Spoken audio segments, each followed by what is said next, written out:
negara yang paling nomor satu di dunia sekarang, rakyatnya mengatakan dia bahagia, adalah bangsa Indonesia.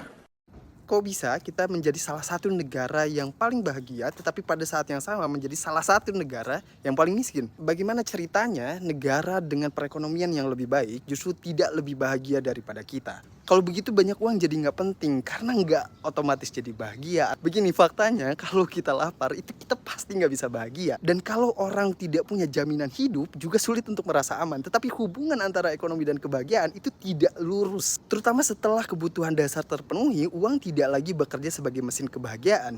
Disinilah ekspektasi hidup menjadi faktor kunci. Di banyak negara maju, pendapatan mereka memang tinggi, tetapi ekspektasi hidup juga sangat tinggi. Standar hidup naik dengan cepat. Hidup mereka akhirnya menjadi proyek yang harus terus-menerus di-upgrade.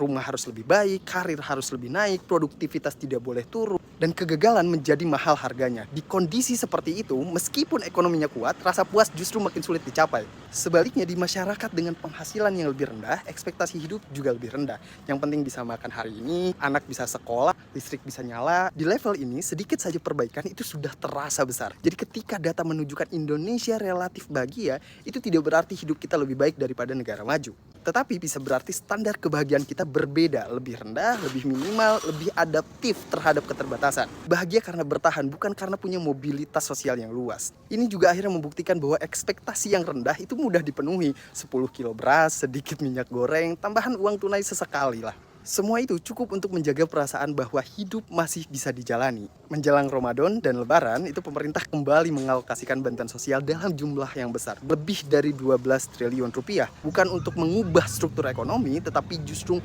menjaga stabilitas perasaan kolektif masyarakat. Karena daripada membenahi ketimpangan ekonomi yang mahal, lama dan penuh konflik, jauh lebih murah dan aman secara politik untuk merawat kebahagiaan sederhana ini. Jadi, paradoks Indonesia hari ini sebenarnya bukan anomali data.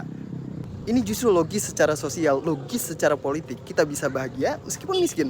Itu karena harapan kita disesuaikan dengan keterbatasan. Dan negara bisa stabil bukan karena ketimpangan diselesaikan, tetapi karena kekecewaan dikelola. Jadi kebahagiaan Indonesia bukan sepenuhnya ilusi, tetapi juga bukan tanda keberhasilan dari pembangunan.